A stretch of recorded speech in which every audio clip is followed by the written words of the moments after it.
Hey guys, today I want us to think, where are we being led in life by God, by ourselves?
A journey.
Jump right into it. Hey guys, how are we? Oh man, I am all right. Today's a bit of a slow day, feeling a bit cooked. And if you know, recently I have been cooked. Whether that's physically, mentally, emotionally, all the above, really. But hey, that's just the way she goes. And last night I was thinking, worried about the future, the past, the present, and I thought to myself, God, what am I doing? And he said to me, I totally, it's go, and I will lead you. Ooh, man. I was like, okay, Because I was hesitating, like, do I want to keep going with these various obligations? Not like long term, just like short term, like, do I want to go to this event, that event? Can I do this? Can I do that? Like, still do these obligations that I have, even though, you know, they're not that many. But I thought to myself, and I was like, yeah, I'll just go, you know, and He will lead me, and I'll follow. And then I opened up the Word this morning, and wouldn't you know it, Psalms 23 is right there, just opened up. And because, you know, I usually read Psalms 119 every morning and every night, but Psalms 23, I opened to it just because I wanted something different this morning, and I think it's a perfect thing to read through as time passes on here. So let's read it. Now, this is a Psalm of David, Psalm 23. The Lord is my shepherd, I shall not want.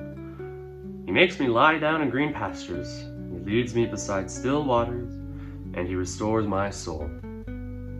He leads me in paths of righteousness for His name's sake. Wow, that's beautiful. Now, He's one who guides, right? The shepherd. And we'll continue reading it, but for now, He is our shepherd, right?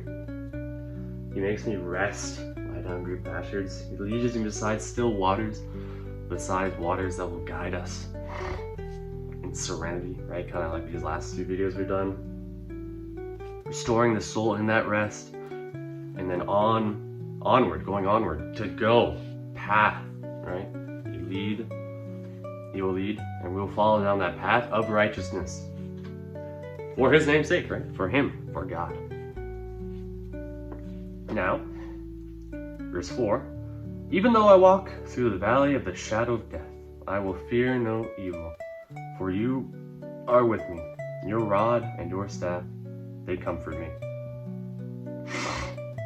Now, we talked about the valley in the shadow of death a lot, and it means just like dangerous and dire circumstances, right? Evil that surrounds us one way or another, and we're in that shadow, right? But what creates a shadow? Light. You can't have one without the other. And light is God. And God, He will always lead us outside of that. Even though I may walk in that, I will fear no evil, for God is that light. And Your rod and Your staff, they comfort me, right? Your retribution rod, Your staff, Your wisdom. And they comfort, truly, they do. And I was very comforted last night. I was like, okay, you know what? No matter my fears, my anxiety of seeing certain people or experiencing certain things, I will just go. And then the last little bit here, verse 5, You prepare a table before me in the presence of my enemies. Just like what I said, some people, He will still prepare a table, right? Before me. You anoint my head with oil, and my cup overflows. Despite where other people might be seated in various circumstances, stories, events, whatever it might be, Your table is what matters, because God is seated there with you, and your cup overflows, truly. Now, verse 6. Surely goodness and mercy shall follow me all the days of my life, and I shall dwell in the house of the Lord forever.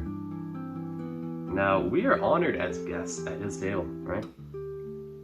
And the fact that we even have the joy and blessing that comes from this cup, that comes from just the seat alone, regardless of what is on that table, the fact that we can overcome and we're not overcome is truly amazing. And I'm being led as we speak, and I hope you are too, where there are shadows around us. But what Psalm 23 is really saying is, the title of it is just, the Lord is my shepherd, right? I shall not want. And what does it mean by that? I shall not want? Well, if you are being led by God eternal, the God of love, mercy, and everything we've said before, and to come after, right?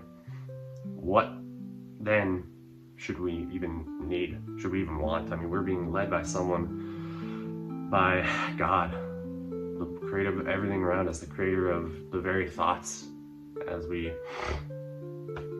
pursue this question that is, I shall not want. And truly, I mean, it's hard. The flesh, the carnal mind always wants, but as time passes on, God is the only thing that remains, you know? Our memories, perhaps, history, perhaps, but eventually it'll all turn to dust, and we will be with God, those who have accepted Him into your heart, into my heart. I have, and that's what it takes for salvation. It's always an open offer, and He is still by you regardless, you know? And He loves His creation. He's a jealous God, not out of self-pity, not out of power, but jealousy out of love, right? It's completely natural. And I'll just put that verse here. God is a jealous God, and the surrounding of that. I forget which. I think it's in multiple books, but the main one I'll have. And yeah, just a nice little psalm today, a nice little reflection. Hopefully you're able to do the same while I played the piano there. Kind of just did a cliche, you know, 4-part progression with like an ABA, but it's whatever, you know. Some days are more unique than others, and music is one that reflects life entirely. It's a language that speaks to any and all parts, not just your eyes where you see art, not just your ears where you might simply hear it, but also the soul, right? And we're a temple of Christ. So just think of how important that is, and really what I want to leave you with is just to go. He will lead you. Take care, guys. Here's to tomorrow.